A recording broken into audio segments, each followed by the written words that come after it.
St. Augustine, so we're like the southernmost point of like the Spartina marshes, and that's like 90% of our fishing. Is we love doing our low tides, belly crawling redfish in the mud, and then we also get our huge tide cycles here in St. Augustine that lead to our flood tide cycles. So we run that, usually through August to like November, depending on, and every now and then we'll get some spring floods, but those aren't as popular as this time of year. Growing up as a kid, the most snook we saw was about 40, 50 miles south of here in the Tomoka Basin. But now we're starting to see snook here in St. Augustine a lot more, and bigger snook. St. Augustine does a really, really good job of having these mom and pops businesses. Yeah. And mom and pops restaurant shops. Let's say you hopped into Florida, you had a week to fish here. I mean, you can cover everything from redfish, tarpon, false albacore, permit, snook, bonefish, bowfin, largemouth bass, striped bass, hybrid striped bass, panfish, peacock bass. Literally you could make a week trip around Florida and knock out a hell of a bucket list.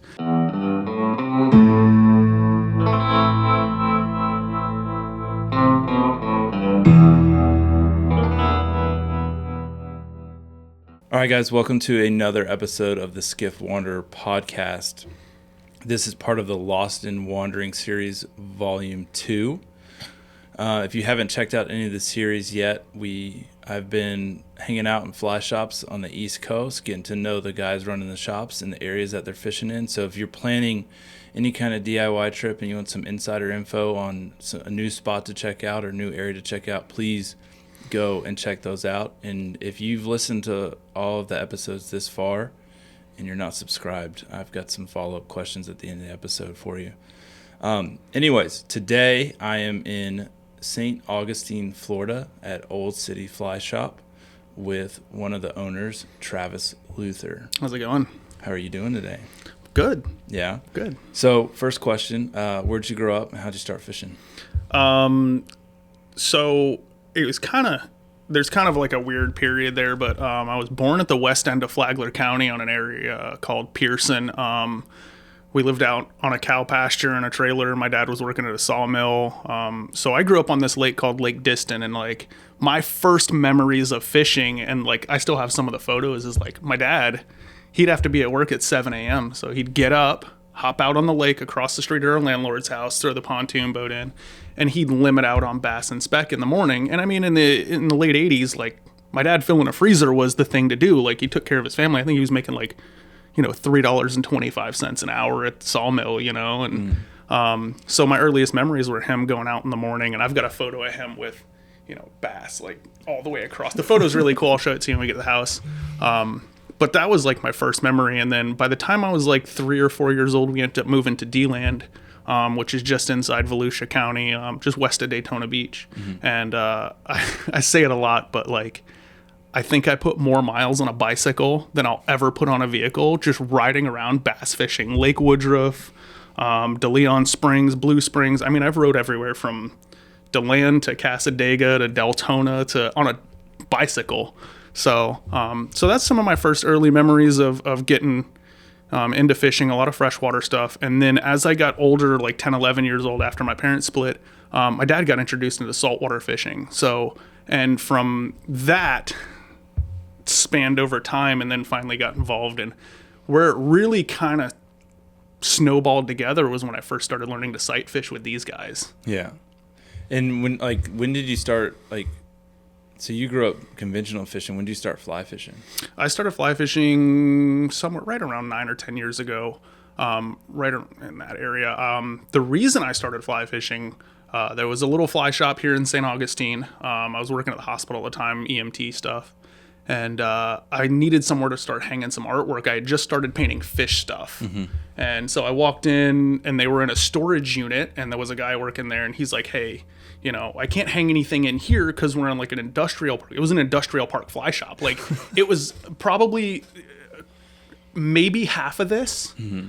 And it was cool because it was just tucked in like a big garage door. You'd go in there, and it was stuffed to the gills. And he says, well, listen, in a few months, we're going to move over to a new location, 3,000 square feet. We're going to have everything. Come talk to me then, and you can hang some artwork.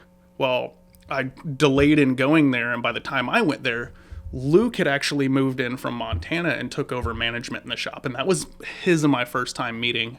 And I was like, hey, I'm looking to hang some artwork. I spoke with this guy last time. And he's like, okay, cool. You know, bring your artwork in. We'll hang it up on the walls. And that's where it kind of like opened the door to where I started merging fishing and art a lot. That's where I found out like these two resonate well together and I could do something with this. So I started hanging stuff at Oyster Creek Outfitters before they closed. And then moving from the storage unit to the bigger place is where kind of things kind of fell through and that shop ended up closing. And that's what led to this.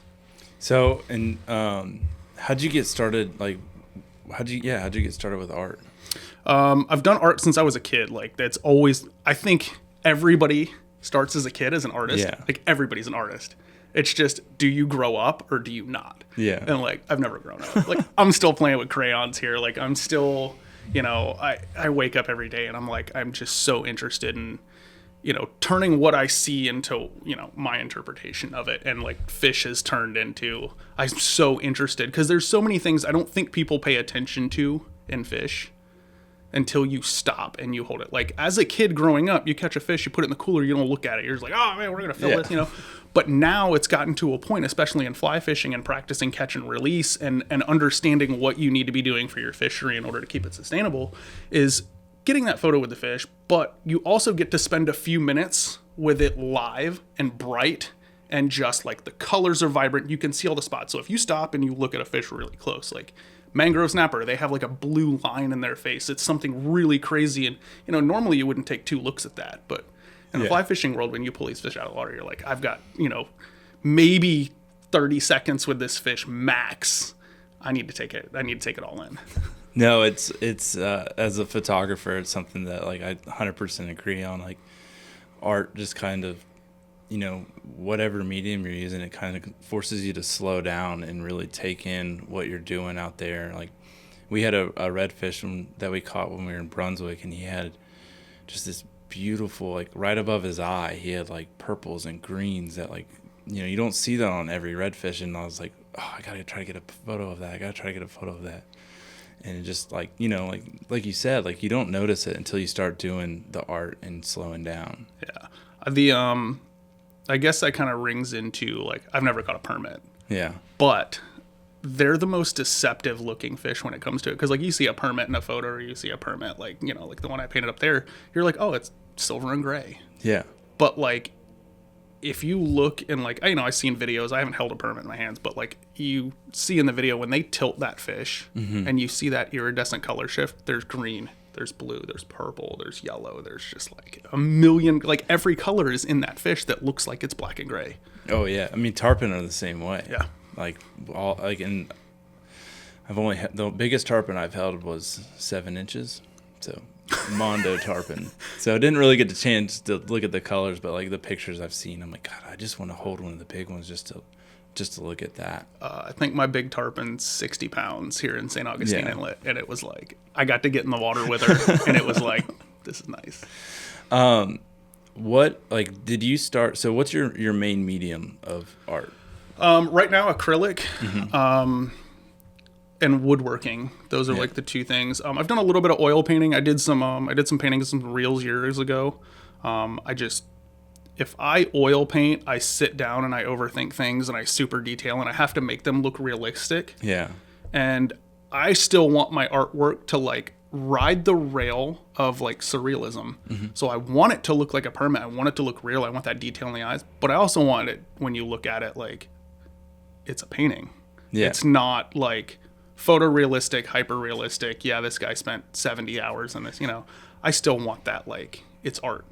So, and that's kind of where acrylic plays. I can sit down and I can do a painting in 8 or 9 hours. You know, I can do a full session if I drop my daughter off at school, and by the time I, you know, pick her up from school, I can do a painting in 6, 7, 8 hours.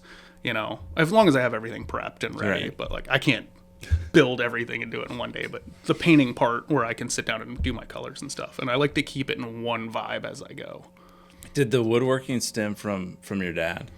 No, my dad was in construction. He did concrete and stuff like that, and you know, it's really weird because I kind of wish he could see it now. My dad passed a week after my daughter was born, So it's one of those things where it's like, growing up, you're like, oh, I want to make dad proud. My dad was always in construction, and I was like, hey, you know, I saw how you did things. I want to take another direction. So I was like, I'm going to go to nursing school. You know, I'm going to go get a medical field job, and I'm going to have a job forever, and I'm going to do well in it, you know, and then maybe I'll go into med school and blah, blah. Got out of my first few certifications to be like EMT and work in the hospital, and just within the first year, I knew I hated it, like out of the gate. And I was like, this sucks. So, but I wrote it out over... I still stayed in healthcare for 12 years. Mm-hmm. So I did 8 years in inpatient psychiatry and worked in a locked unit. And then when I got burnt out on that, I switched over to ER, and I did 4 years working ER. And in between all that point, a lot of the stuff with the fly shop and like hanging the artwork, that all came into play. And I started doing portrait work. So people would send me their fish photo, and I'd paint them holding their fish. And like, this dude is like, he got me into it. Like, Luke. Yeah. So I first started doing just like bust down, like no face, no portrait, just hands, fish, background. And I thought it was really cool because, like, let's say you get a fish mounted, right? It's just the fish on the wall. But like, I was still putting your landmarks in there, and it was like your hands and your shirt. And it was that specific moment. It wasn't just that fish. And I didn't want to do faces, and Luke pushed me to it. And he's like, hey, this guy came in the shop. He wants you to paint him with his fish. And I was like, nah, I don't want to do commission work. He's like, well, I told him you're charging $500. And I was like, I'm not charging that. But he's like, well, the guy's going to call you. Like, and that's kind of where the ball rolled on that. Like, he kind of kicked me into it, you know, like, here you go, have fun. So that's where that started. So like the plan wasn't become a full-time artist. Kind of just worked out that way.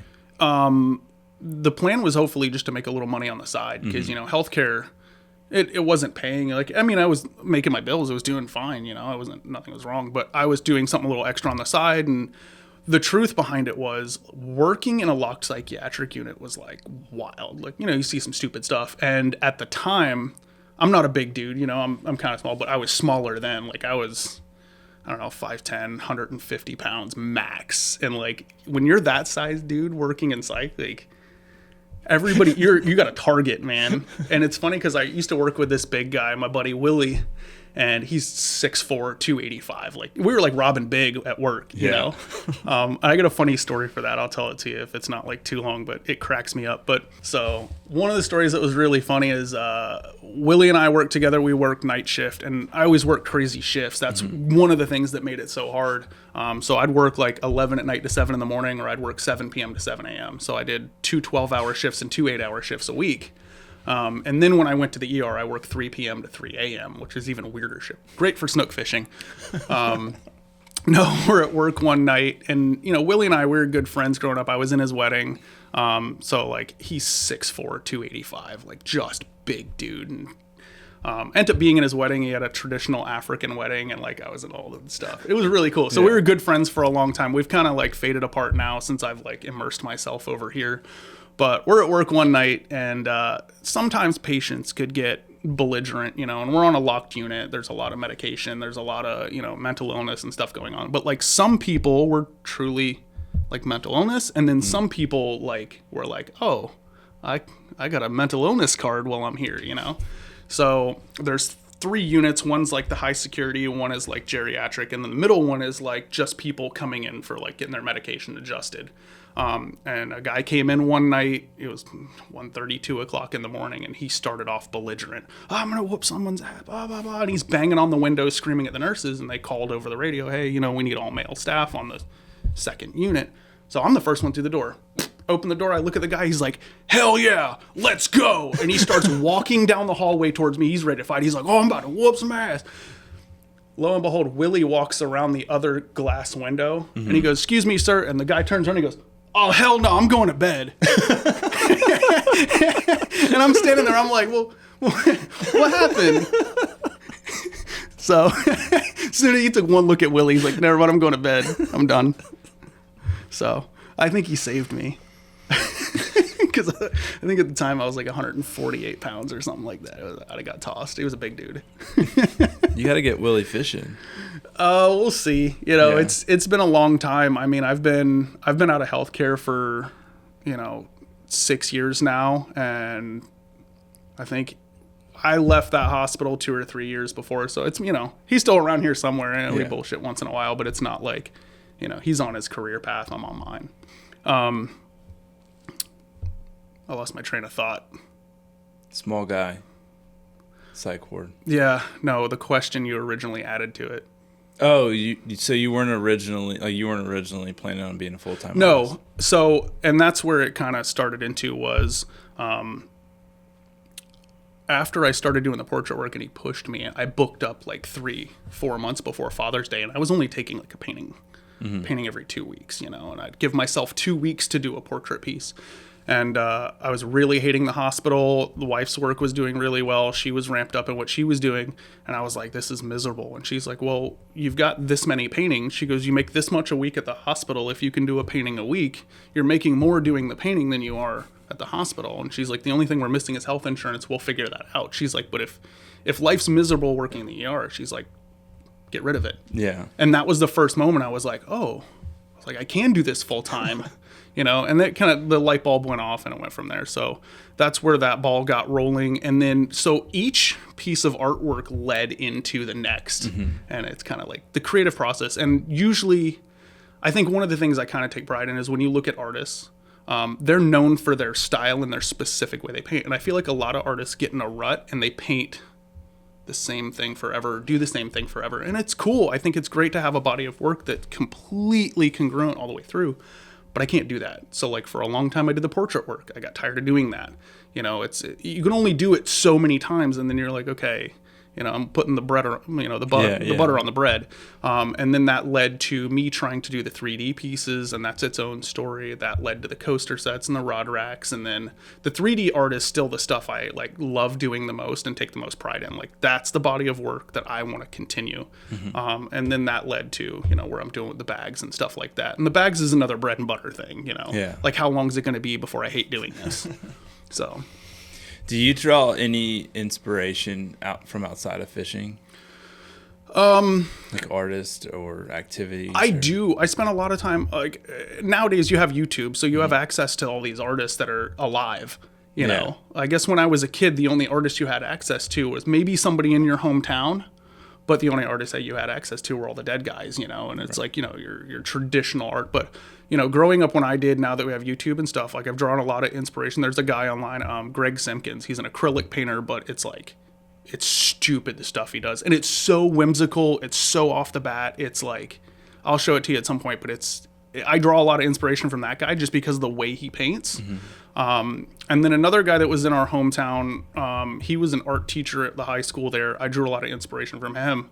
And that's how I found the other guy online. But this guy is Patrick Maxey. And Patrick Maxey is kind of like the same style. Like he's intricate, but it's whimsical, but it's still real life. And it's like, it really like rings a bell, but it's not the fishing world. So it's like, I pull kind of style and inspiration from those guys, but like, I want to stay in the fishing world. Right. Yeah. No, I mean, like we talked a little bit about, like I get a lot of inspiration for film and even for photo work from the car world, from the racing world. And like, I'm not going to turn around and drop, the fishing stuff that I do to go film. I mean, I don't know, if someone called me to go film an F1 race, I might go shoot an F1 race. I might dabble. But no, it's always cool. I think like as a photographer, I always think it's cool to hear how and where different artists get inspiration from. Because like I've got a ton of friends that work in the film world, and they all draw inspiration from the skating world. Yeah. And like I've got friends that draw inspiration from the rock climbing world. I'm like, how does rock climbing have anything to do with fishing? And they're like, I don't know. Yeah, that's a lot of. And I grew up like talking about skateboarding. It's like that's a whole part of my life that like I've completely like erased. But like all through high school, I skateboarded and fished. That was it. So it was like we'd skateboard around town and we'd bass fish, because the ponds were there. But drawing definitely a lot of inspiration. Like the skate world's really cool. Some of the videos, watching those. I think one of my favorite videos from like skateboarding times was Sight Unseen. So one of the things with the art career that it's really cool to see that's intertwined is you started getting them into the first fly shop, and then that's led to Old City. Yeah. So how did Old City get started? So when the old fly shop closed, Luke and another guy ended up taking over all the inventory. They bought it out and kind of sat on it for a few years. There's a whole debacle that happened with a storage unit, and all the inventory got stolen at one point. That's like a whole story we can get, a rabbit hole we can go down. But long story short on that, Luke still had all the inventory, and we had been tossing around the idea of like opening a fly shop, but nobody really wanted to commit. And we were fishing a flood one day, and Luke's like, oh, I see people doing hybrid businesses. And I was like, yeah, it was like I've been thinking about doing like trying to find a small studio gallery space closer to downtown St. Augustine. I think it'd be really cool to kind of be in the scene up here. But it made zero sense. Like me opening a studio gallery by myself would just be throwing money in a hole. So we thought about it, and Matt got involved, and Matt was like, well, we need somewhere to have a home base for the guide service that people can call the shop, book a trip, and get it. So, within a few months, we were like, we can do this. We found this spot, which literally Luke can walk to work. Like, he lives right here behind the shop.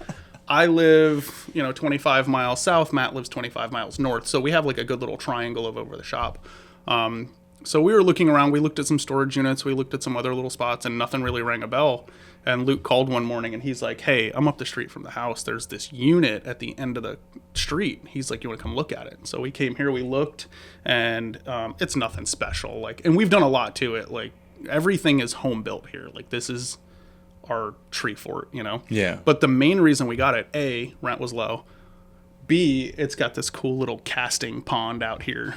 So that's where we like take people to cast. Oh yeah. So that was one of the perfect that we're gonna start here.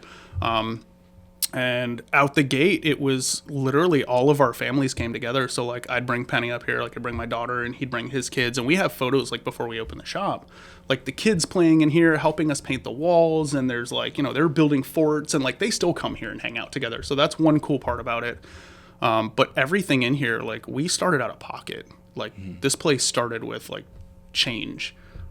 So I built damn near everything in here. I built all the fly bins, the rod racks, the hat racks, the wall mounts. Like if it's in here, I touched it. And when we first moved in, it had like all these hospital lights in here. So I actually built all these light kits and put them in. So like this place is our personal. Like this isn't, there's a lot of bougie, nice fly shops out there that there's a lot of money in. Yeah. But we're just, dude, this is our little tree fort. Like, we put a lot of heart and soul in this place. I mean, it has the bougie, really nice fly shop feel to it. Don't look at the floors. Now I'm looking. I can't help but look. So why St. Augustine? I mean, I know. Like you said, you guys all lived in the area, and that's where you're centered around. But like, why not 30 minutes north, 30 minutes south? Historic downtown's right up the road. So location. Like you've heard that. We obviously couldn't afford to be in the historic area. It'd make no sense. And there's been shops in the historic area before. But down here, it's like rent's low. And I think the good thing about a fly shop is you don't have to be in a high traffic area. You just got to be close to one. Because the people looking for a fly shop are looking for a fly shop. Right. Like, so that was part of it. And St. Augustine, so we're like the southernmost point of like the Spartina marshes. And that's like 90% of our fishing is we love doing our low tides, belly crawling redfish in the mud. And then we also get our huge tide cycles here in St. Augustine that lead to our flood tide cycles. So we run that, usually through August to like November, depending on, and every now and then we'll get some spring floods, but those aren't as popular as this time of year. So it really creates this awesome, unique opportunity, kind of like Charleston, to where you get these flood tides and you get these low tides, and you can have a good opportunity to sight fish these fish doing these unique behaviors. It's not just fish sitting under a mangrove or something like that where you can always find them. Like, you have to wait for that tide cycle. You have to wait for that peak and fish that window. Right. So that's part of it. And you guys are still, you're still in the northern extent where you get into snook fishing. Yeah, and we're getting them more and more.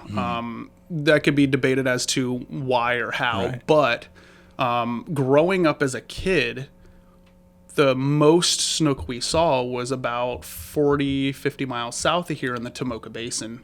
And so you knew throughout the summer we could get snook, and a big snook here is 35. Like that's a big snook. Like that's, you got a good one. But most of the time it's mid 20s, you know, some teens. We get some slots, but we try not to target them all that much and do that.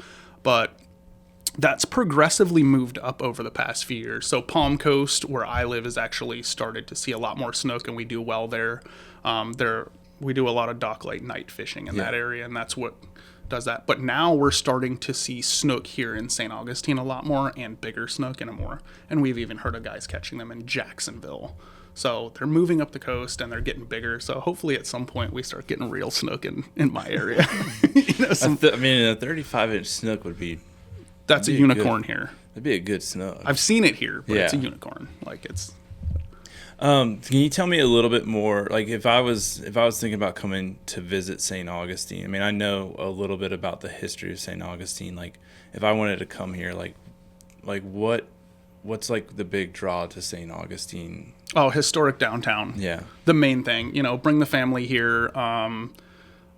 You know what I really, really love about St. Augustine, and I'll be honest about it, is like where I live in Palm Coast, it's a lot of chain restaurants and BS and like cookie cutter crap, you know, but property taxes are cheaper.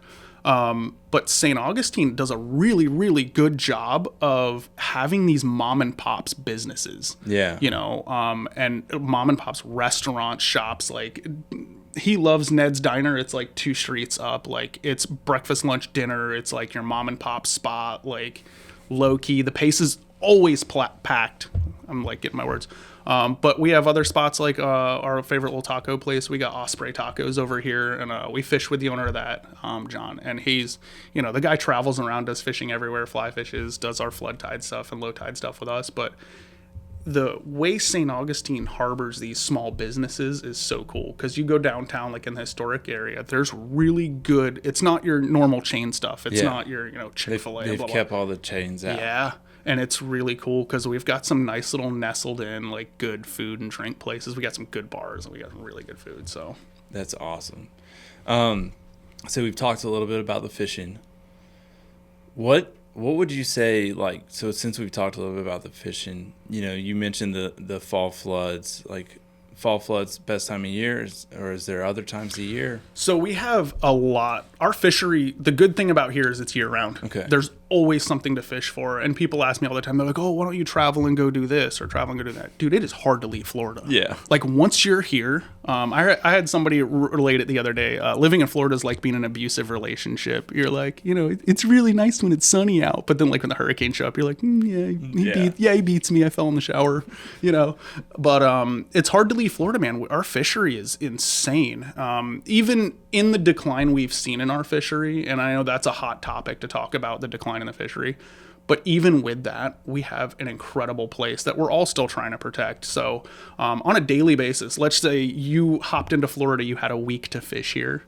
I mean, you can cover everything from redfish, tarpon, false albacore, permit, snook, bonefish, bowfin, largemouth bass, striped bass, hybrid striped bass. I mean, panfish, peacock bass. I mean, literally, you could make a week trip around Florida and knock out a hell of a bucket list.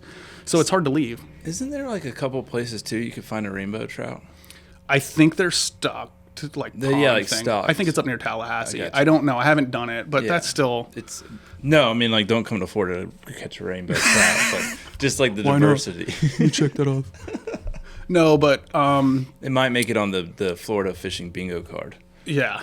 So if we put a star on where we are right now, let's say you just started out in January, and if you really want to nitpick this place apart and you want to learn the fishery and do well, January, I enjoy targeting like stuff really close to the beach. It's a very niche thing, but like we do lemon sharks, and they'll come up on the sandbars and they'll kind of cruise around. I'll show you some photos, but there's like hundreds of them and you can fish for them. They're really, they don't like to eat, but you can figure them out to where it's like a super slow retrieve.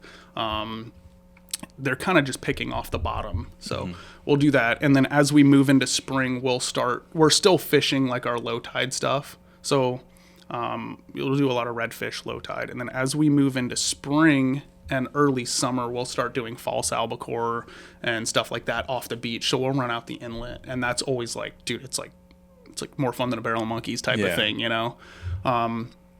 As we progress into summer, we'll start to get the mullet run, and we'll start to see like big tarpon off the inlet and in the inlets. And then as we progress into fall, we do all our flood tides and we circle back to low tides. But also throughout the year, we're not far from the St. Johns River area. So you can go out and do your largemouth bass, and especially any of our ponds and canals around here. But largemouth bass, panfish. I know people aren't too excited about them, but fishing for bowfin is like, it's a blast. Like, I've caught one. Their behavior is wild. So yeah, we have an incredible fishery, but I mean, if you were to wake up and say, you know what, I don't want to fish in St. Augustine today. I mean, you roll down the East Coast and boom, you'll end up in, you can stop in Melbourne, Titusville area and do all that lagoon stuff. And then as you go down, of course, South Florida has all that stuff and your peacock bass and your exotics and stuff like that. And then travel on down to the Keys. So it's a super diverse place. Yeah. I mean, you guys are, other than if you were to be over on the other side in the Big Bend, you're pretty much at like the turning point when you come into Florida, if you want to go down the Panhandle or if you want to go down towards the Keys. If I was coming over here because of that diversity, like what gear would you recommend somebody coming into St. Augustine to bring with them? Rods, reels?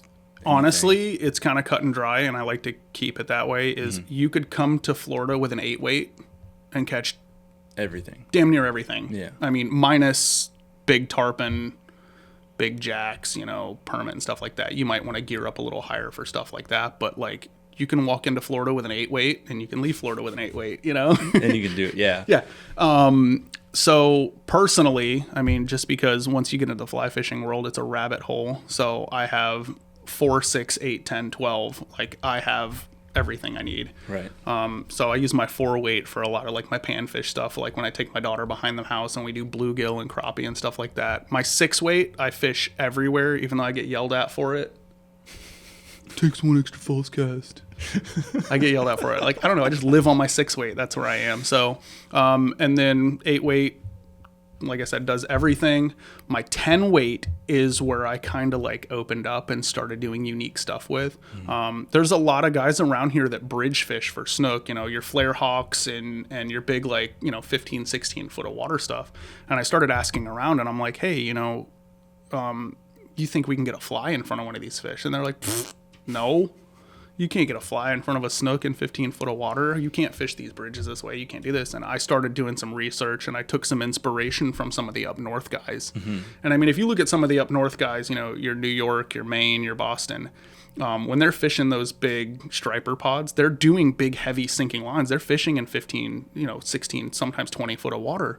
So I started doing this research. So I picked up a big, heavy, 460 grain sinking line, buried it down there with like an 8-inch mullet fly, and I started catching snook at the bridges. So, but it's a rabbit hole. You learn because, the sink rate, you have to make sure the fly is staying with the line. So you have to run a much shorter leader, and there's things you take into consideration, because if your fly line's down here and your fly's up here and you get an eat, well, guess what? You got to pull up all that slack like a hook set. So, but yeah, that's a rabbit hole. And then I bought the 12-weight specifically for walking the beach for tarpon. So when we get our mullet run here, like the beach lights up.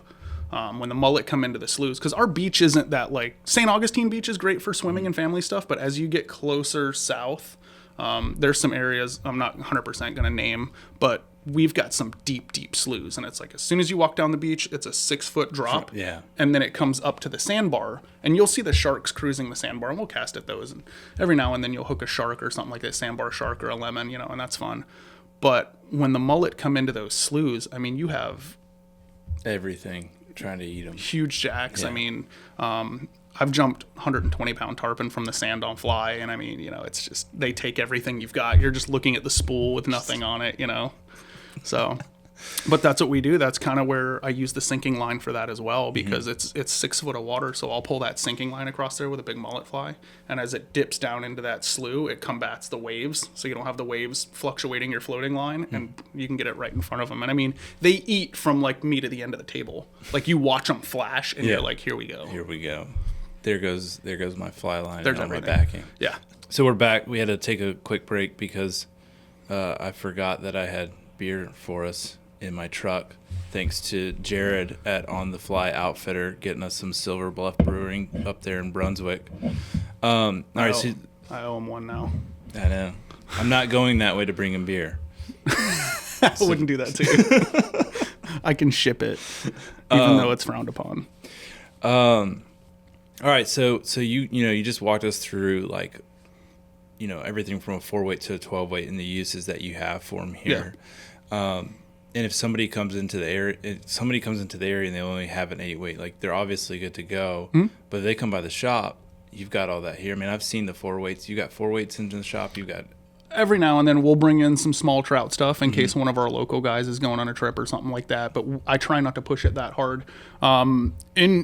In the light of trying to make sure, we're working with other shops and we're actually trying to build the community and build these relationships let's just say, I'm going to Georgia for trout stuff. Sure, I'll sell you a rod and a reel. I'll help you get set up. But when it comes down to it, I want you to stop at the shop in that town. So, we really don't carry trout flies. Right. And why am I going to sell you $100 in trout flies when it's stuff that I don't know if it's going to work, or maybe it's generic stuff, but I want you to stop in that shop. Well, and that's what I always tell people, when you go on a trip, there's stuff you can plan for, like let's say you're going trout fishing, there's a group of flies that you need. Yeah. But your first stop on like any fly fishing trip should be the local fly shop. Yeah. And most of the fly shops that I've been to, you walk in, you say, "Hey, I'm from here. What do I need?" And the guy behind the counter is going to walk you through all right, use these flies. This is what we've been seeing. This is what's going on. One of my favorite stories is we did that. We stopped in 239 down there in Bonita Springs, and they walked us. We were going down into the Everglades. They walked us through everything. They got us set up with flies, and it was raining that day. And they're like, "By the way, just so you know, everything we just told you is probably wrong because we haven't had rain in 3 months."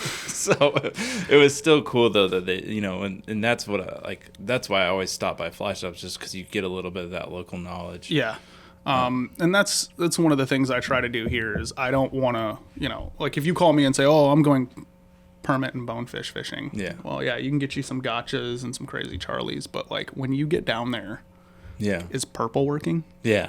Is pink working? What's working? So we went up and did some trout fishing a few years ago, and we walked in one of the shops up there, and I know nothing about trout fishing. I can get humbled quick. I've done it twice. I know nothing about it. I didn't and mad hats off, respect to those guys, because the amount of work you have to do to get to those fish and fish those fish is just as hard and as equal to what we have to do here for bigger fish or different. But what they lack in size for fish up there, that make up in beauty. Some of the most incredible looking. When it comes to painting, trout are incredible to paint. I just finished a brook trout, and it was it's those little details. So many details. Yeah. So, not to mention, trout don't live in ugly places. No, and they don't. It always blows my mind because the first few times I did trout fishing, one of the first times we did the Blue Ridge Parkway. Mm-hmm. So we didn't fish any of the lower stuff. We actually fished the high elevation. We were looking for the small native brook trout, and it was half mile into the woods. Yep. And then when you're there, you're climbing over boulders, and I'm I'm glad I'm doing this now, because if I waited till I was 60, I don't know if I'd be I don't know if I'd be trying to huck this, I don't mind swimming, but I don't know if I'd want to do it at 60 versus now. So you guys have everything in here, though. If somebody came in to fish this area, you got the full get up, everything they need. I guess what's good about that is we're in Florida, so you need, if you're going to saltwater fish here, you need 4 flies. Mm-hmm. I mean, yeah, there's variations, but it's not like the trout world where there's emergers and there's larva and pupa and, Then you get your terrestrial. Dude, here it's topwater or dry fly, whatever. Topwater, shrimp, bait fish, crab. Something's eating all 4 of those. Yeah. Something. You can literally put any one of those on, go out, and you can find fish somewhere that's eating one of those. So. And the next thing, my next question is, if I call the fly shop, and I think you touched on it a little bit, but if I call the fly shop and I want to get with one of the local guides. Yeah. Can you hook that up? Yep. Actually, we are. So the guys I'm partnered with is actually Old City Guide Service. Mm-hmm. Matt and Luke run that. They've been the owners of it for years and years. Luke's guided everywhere. So if you want to talk trout stuff or you want to talk saltwater stuff, like this guy's covered every base from across the continental U.S. Like he's fished from Alaska, Montana, Grand Canyon, Lee's Ferry area, all the way out to here, St. Augustine, the Keys. I mean, he's done it all. So having that knowledge in the shop and having someone to fish with, like, it's cool because fishing with Matt and fishing with Luke is like a stark difference. Like they're miles apart personalities, so it's really neat. But Matt actually just started guiding like COVID era time, like just before that. But before COVID era, like he was probably one of the fishiest dudes we knew. Like it was stupid. He would catch damn near anything from a paddleboard, and like it would be, he'd be on the paddleboard taking conference calls for his corporate job, you know, dodging bullets and, you know, stuff like that. Like when we first opened the shop, the first day we were in, Matt was still working his corporate job, and he was doing this, and he was guiding. So like there was days he would come work the shop and then be like, hey, listen, I got to leave for an hour. Can someone cover me? I have to go do a sales call. And like he'd go and he'd do his like sales meetings. And they had no clue he was doing it. Plus he was taking guide trips. So like anytime you were with Matt, he was like on the phone, like, hold on, I got a conference call, you know, and he's on it and they're talking sales and he'd unmute. Okay, yeah, I did great this quarter and blah, blah, and then turn it off. And then we go right back to fishing, you know. Luke's the opposite, dude. Luke is... Like Matt and I get on a boat together, it's loud, it's stupid, we yell at fish, and like it's chaotic, and like you never know if something's gonna go wrong. Fishing with Luke is the polar opposite. He's calm, he's quiet. Like you want to catch a really good fish and you want to do it calmly without someone jumping down your throat. Luke's awesome to fish with. He's quiet. You know, hey, there's a fish at 12:30, 40 feet out. You're gonna lead him to the left, bump, bump, strip. Okay, you're on. You know. So you did it. Yeah. It's really cool. Hey, good job. So there's two different personalities, Yeah. man. You want to, if you like it, you know, high energy and high pace, fish with Matt. Yeah. If you like a nice, calm, relaxed, like we're going to catch fish, but we're going to do it, you know, I'm going to let you know, I'm not going to breathe down your back. Luke's awesome to fish with. And it takes both. When you fish with both, you're like, ooh, it's two different energies. It's awesome. They're both great. So the good thing about that is you can call directly to the shop and talk to them. And Matt kind of handles the bookings and kind of runs that. And we have a couple other guys under our belts. We have a couple local guys around here, some newer guys. We have Caleb Blackburn. Caleb Blackburn is a little further south. He's near me, like the Tomoka, you know, Palm Coast area. He's really awesome with snook and low tide redfish. He's also kind of figured out some really good off the beach tarpon fishing around here. So if you're looking for big tarpon and stuff like that, definitely give us a call and we'll point you in the right direction. That's cool. And how far north do you guys have? Like how far? Because you said Matt's up that. Matt's about 25 miles north of the shop. He's like on the border of St. Augustine, Jacksonville. So he fishes all the way up to Fernandina, like to the border of Georgia. Matt also runs all the way down to the lagoon. If it's for a local guy, he'll do the lagoon. Like he'll run down there. If it's a good client, he's not gonna. But if we have someone who's like, oh, I really want to go to the lagoon, we'll refer it down there. You know, to the guys that fish it the most. But we cover a lot of ground. I mean, Matt fishes Tomoka Basin pretty regularly all the way up to Fernandina, you know, depending on what our tide cycles look like. And what's really cool is, like we talked about how diverse the fishery is here.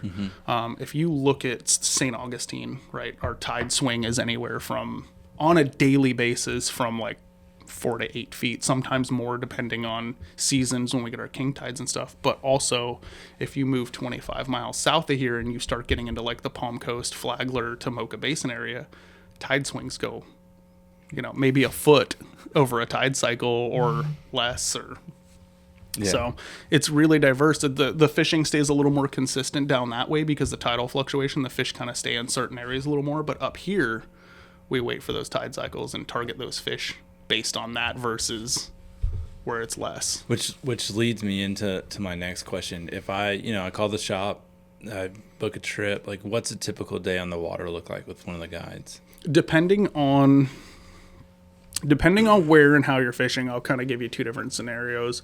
If you're in the St. Augustine area, and we're having these huge tide swings and we're fishing either floods or lows, you know, we're going to go based off of what that tide cycle looks like. You know, we're going to put you on a flood. You're going to show up, you know, probably an hour and a half before the cycle comes through. We're going to find our flat and we're going to try and, get in there a little before the fish, let them come to us, and we're going to work multiple flats, and we're going to chase that tide north as it goes, or south, depending on which part of the inlet you're on. If you go down south and you do the Tomoka Basin area, it's similar. Like, we're still working on that, like, tidal thing, but it's not as big of a tide swing, so you can kind of fish a little more consistently throughout the day. You know, you can run through, let's say the tide cycle is only 1.5 feet, 2 feet. You can fish that whole Tomoka Basin damn near all day, you know, depending on how hot it is, or the pressure or whatnot. But like up here, we've got like 4-hour windows, you know, unless you're chasing the tide all the way north. But you know, you've got this 4-hour window of get on the boat, and we know the fish are going to be in the grass. Like, you know. Yeah, we gotta go. Yeah, we gotta go now. We gotta go now. So it's not necessarily the, hey, be at the boat ramp at 7. It might be there at 10 or be there at 11. Yeah. If somebody wants to check out your art, where do they find it at? So the good thing is, I hang a little bit of art here in the shop. I do a little bit of art through the shop, but just so everything's on record, the shop, the guide service, and the art are 3 completely separate entities. I do work with the shop, and I do get paid from the shop via art stuff. Like if I do custom reels, or if I do, you know, logoed stuff in the shop, that helps. But my artwork is still completely separate from the shop. It's its own entity. So all of my stuff across the platforms is the same. It's just Travis Luther art, whether it's Gmail, YouTube, Instagram. I'm too old for TikTok, so I refuse to get involved. But yeah, it stays congruent across that. And I'm usually in the area, you know. I'm usually always within reaching distance of the shop. So I'll try to hang some pieces in here every now and then. If I get a chance and I find like a nice little local bar that's willing to work with me and provide me with beer, I'll go paint live. I love painting live. And I'll tell you, like I paint alone a lot at the house. Like I got to get stuff done. I can sit down. But when I'm painting alone, I over-evaluate myself, and I tend to touch details. But like when I'm out in public, like if I'm painting at a bar and I have a couple beers, I can just, and I don't over-evaluate it. I don't think I can talk and paint at the same time. It's like not an interruption. I love interacting while I'm doing it. So it's fun to branch out and paint live. So actually, at this date and time, probably I think November 1st, I'm working with Cooper's Capital Salvage. They're coming down from up north. They're giving away 2 of my painted bags, but I'm going to go paint live at the Fort Lauderdale Boat Show at booth 122. So I'll probably be there November 1st or 2nd. Okay. I haven't nailed a date yet, but I'll be there painting live and hanging out. So I'm excited because I don't go down that way much. So do you announce a lot of that stuff on your Instagram? I do. Okay. Instagram has basically been my home platform. I got away from Facebook during COVID just because like people can say too much. Yeah. You know, and Facebook got out of hand. It's wild. It's the Wild West over there. I've gotten like maybe in the past 6 years 2 business things from Facebook, but like Instagram has been my bread and butter, and then my website and my local community. I have some great local clients here that keep up with my stuff. So awesome. And then if somebody wants to check out the fly shop, Old City Fly Shop. On everything. Yep. Where are you guys located? We are just south of historic downtown St. Augustine on US 1. And actually, where we are on US 1, if you kind of cut behind the neighborhood here, we're like less than like maybe a quarter mile from the intracoastal waterway and the marshes that we're going to fish today. Oh, perfect. So we're close. Like we have 2 ramps right here, like behind the shop. So like, there's no reason not to stop in, and you can fit a boat in the parking lot if you've got a skiff with you. Yeah. And we have little events here every now and then. I think one thing we really take pride in is our fly tying night. When we first opened, it was always like, if you look back at the old shop and how they were doing things and how we are, we're a little younger, you know, than the old owner. You know, he was an older gentleman that owned that shop and kind of thing. So when we first started here, fly tying night wasn't on anybody's radar. And I had never managed a shop or been in a shop. Luke's been in fly shops his whole life. And he's like, dude, fly tying night? It's 5 old white guys around a table and nobody buys anything. Oh. And I'm like, I can change that. So I made it a point is, and I think all fly shops would do this. I think it's a community driven thing. But a lot of times fly shops will be like, oh, we brought in so-and-so celebrity and they're going to do a tying night, and everyone's starstruck and comes for that. The thing I tried to change is I want to bring in low-key guys. So, you know, we started finding guys on Instagram or some of our local tires. Like one of our first tires we brought in was Dave Schmezer, and like dude's a local legend. You know, like he's getting older, but like everyone around here knows him. Like, we had him at the head of the table, and they're not starstruck. They know him. So we had a great turnout. Our first fly tying night was like 30, 40 people. That's awesome. It gets wild. Like, it gets sweaty in here. Like, Yeah. we've had a couple fly tying nights, 50 plus people, to where it's like there's people in the parking lot, there's people out here. But I made it a point with that event is to make it something that, A, people are comfortable. It's not come in here, whiteboard, everybody quiet, we're going to learn this pattern. It's pretty wild. Like, we'll have 8 people at the table tying. When they're done, if more people need to tie, we'll switch the table. But most of the time, it's people hanging out. So we do food, we do beer, and we bring in our local restaurants like that we have. So we'll bring in Osprey Tacos, or we'll bring in, Cali Burger. We'll bring in one of these local restaurants and say, hey, help us out a little bit, but we'll, promote your stuff. And Yeah. so that works. And then I like to do a little raffle. So I'll either give away a painted fly box or like a casting target or something like that. And we'll do that. And it's really kind of ramped things up. And if we really get spicy, we'll bring out like a skiff company, and they'll come out. So we've had Simple Skiffs out. We've had Floyd. I know we've had more. Hold on. Not off the top of my head, but we've had quite a few out here show skiffs, and it's awesome. We do a little casting competition once in a while. So it's a great little community event where we're not bringing in big celebrity names. We're bringing in local guys, so we'll probably... How often do you guys do you do like once a month? Once a month, unless there's a hurricane. Day? Do you know, is it the same day every month? Every second Thursday of the month, 6 p.m. We try to just nail it and keep it on there. Unless something wild comes up, then we'll adjust based on that. But other than that, it's been pretty successful. We're happy with it. Well, awesome, man. Well, which is a reoccurring theme as I've been on the East Coast, we have to get on the water. Mm-hmm. We've got a little bit of time to play with, but not much. Yeah. Because we have a tide to catch. So if you're listening in, I hope you guys now have some pretty good reasons to come check out St. Augustine. I don't know if I've told you this yet. This is my first time here. Oh, dude. We'll drive through down. I'll show you some stuff. Yeah. So that's what really made me excited, is when I didn't know you hadn't been here before, but I kind of had an inkling. Yeah. So I was like, okay, yeah, we'll do the St. Augustine thing, but that's what, like, tomorrow I'm really excited about, because we're going in the middle of nowhere. We're going somewhere that, like, hits home for me. Yeah. So I'm excited to share it with you. No, I'm excited. And like I said, hopefully this conversation has got some of you listeners interested and curious about coming over to St. Augustine. If you guys want to see some of the on the water action, check out the YouTube video that's going to be coming out. Travis and I, we're going to be doing some redfish, and then we're going to be doing some freshwater stuff as well. Florida freshwater. Yeah, which I'm excited about, because it's just something different. And I've learned that when I do something different, I learn things that I can bring back to redfish. Yep. So if you're listening on Spotify, please, or any of the podcast things, please go leave a 5-star review. If you're watching on YouTube and you've watched this entire series and you haven't hit subscribe